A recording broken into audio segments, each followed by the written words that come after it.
The Joe Rogan Experience. Everything, all motion is expressed in waves. All waves are expressed in curves. It always makes spirals. So because of the concept of gravity and because of the concept of this event horizon, this super point of gravity, this infinite point that light can't even escape, that this exists because of the their theory math of gravity. and their math. Remember, they have a thing called zero. They go from 1 to 0 to -1. There is no zero to even think zero. So do you think that zero is a concept that came along with currency?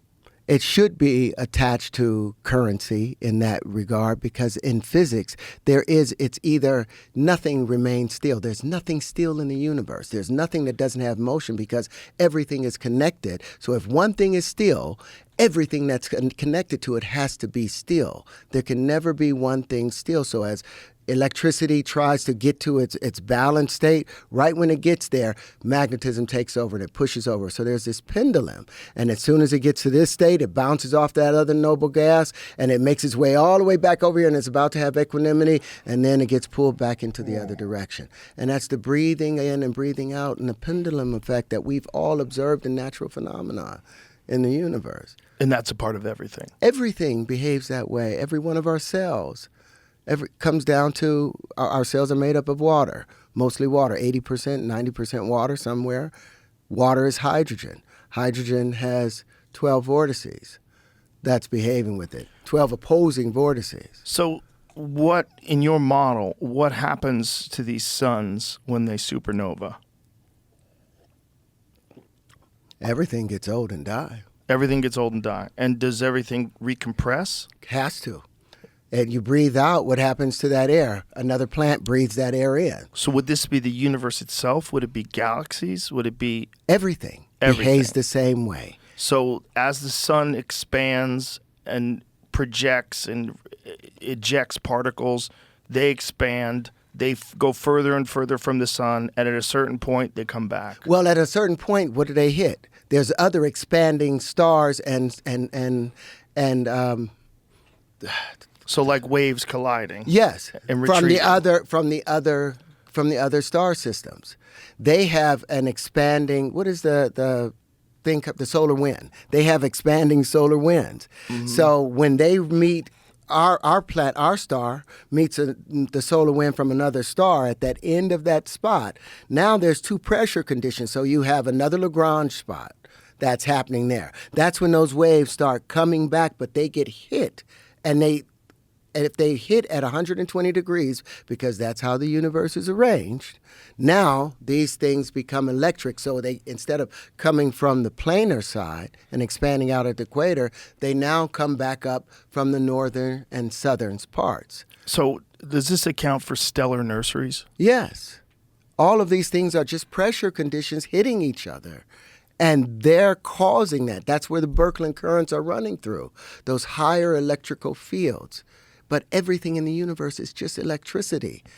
And we call it magnetism when it's devitalized, but it's still electricity. We call the radiative side, it's the feminine side. And the contractive side is the positive, masculine side. It's a balance, and it's never been anything but that balance, and we've complicated it with a lie. If you're right, so many people are wrong. Everyone's wrong. Oh, well, the universe backs me up, and I have the proof of it. You have all these physicists that's saying something different, but none of them have 97 patents. None of them have introduced a new form of flight with unlimited midair bonding. None of them have discovered 4 supersymmetrical systems. This is what we've done. This is what the collective is able to do when you put yourself into the divine space. Because that spirit is waiting. It's just like, okay, are you going to make yourself available for it? So let me ask you this. If I had a magic wand and I allowed you to not just show this, but allowed all of these people that have these opposing ideas, you debate them, you duke it out, you emerge victorious, okay? With this magic wand, and now people go, just listen to Terrence. what do we do? Well, then now we write new axioms and new postulates based off the real wave conjugations. Now we adjust our understanding of our physics to fit natural phenomena. And then we are in balance with it, and we have to let go of the idea of this currency. We're the only creatures in the known universe that uses currency, that uses an indirect form of payment instead of a direct exchange. We have to get past that point, and that's the hard thing, because this entire world is run on that, and that's where the 1 times 1 equaling 2 came into its real birth. Well, the thing about currency is it's connected to technological innovation because of this unlimited potential for growth. And when you have an unlimited potential for growth, you have people that are extremely motivated to make massive amounts of money, and they innovate in a very high way. And then they also implement that innovation in the form of technology. But their technology is antiquated compared to mine. There's no government on this planet that has the technology that I have or can outdo what I have, because you can't outdo the fractal. How many people have you? I know you spoke at Oxford about this, but you didn't speak. Yeah, they didn't. Oxford did something that broke my heart. 5 minutes before the presentation, they wouldn't allow me to have a screen and show my proof. Why? Oh, their computer was down. And I was like, well, you can use my computer. No, we have sensitive things attached to it. I just need the projector. I don't need anything else, because they didn't want me to go and talk about this. And that's why I went out there and said, hey, pull out your calculator. I talked about acting for a couple of minutes, for 20 minutes. And then I was like, pull out your calculator. And I want you to enter the square root of 2 in there. And let's walk through this loop that is the square root of 2. I was like, let's walk through this, where the square root of 2 cubed is the same value as the square root of 2 times 2. And then when you divide it by 2 and cube it again, you get back to you take the square root of 2, 1.414213562373095. You cube it, it's 2.828427121746190. Divide it by 2, it gets back to 1.414. Cube it again, is back to 2.828. Divide it by 2, back to 1.414. Here we're taking 1, 2, 3 big steps. We're dividing it by 2, and we get back to the same value as we had in the very beginning. That's a loop. That's x cubed being equal to 2x, which is equal to x plus x. That's an unnatural equation. And every quantum mechanics and quantum physics equation has that square root of 2 in there. We've been living in this lie, this fostered lie, for so long. And what's the solution to that? The solution is learning how to multiply volumetrically, how the universe multiplies. And I've already produced all of these things. Could you explain that, though, to the layperson? How does the universe multiply volumetrically as opposed to the way... It does not move, does it linearly. It does not walk on. All of our math is based upon a two-dimensional projection. What they do in calculus, they will reduce the action of all things. They'll keep trying to reduce it down to one moment, because they believe Newton's first law that everything moves in a straight line, or everything is still until acted upon. They forget that everything is in motion, and that concert of motion is a necessity. They have to include all the other forces involved in order to have equanimity in their equations. And so how, in a practical sense, does this affect mathematics? Well, once we let go of Cartesian space and the 90-degree angles, well, picture this. Let's take another practical place. Look at a computer chip. It has all of these 90-degree turns on it, typically, where they run the electricity. Can you imagine running at 186,624 miles a second in one direction, and you hit a wall, and you've got to stop, bounce off of that wall, and then you pick up your speed and you bounce off the next wall, and you bounce off the next and the next and the next and the next. How much heat are you building up? How much friction is being built up from the interference in comparison to if it was just spherical, just going around? It would build up no heat. And if you allow it to be spiral, which my patent was talking about, that first patent, was talking about. You're able to utilize all that energy so you don't need the cooling systems. You don't need all of this loss or entropy. None of that occurs when you go by universal standards. That's all they have to do is follow what the universe does. We have the contractive side, patented, ready and available. We have the expanded side, patented, worked out already, ready and available, and we've got the Constitution between the two of them. But how does that affect in a practical use?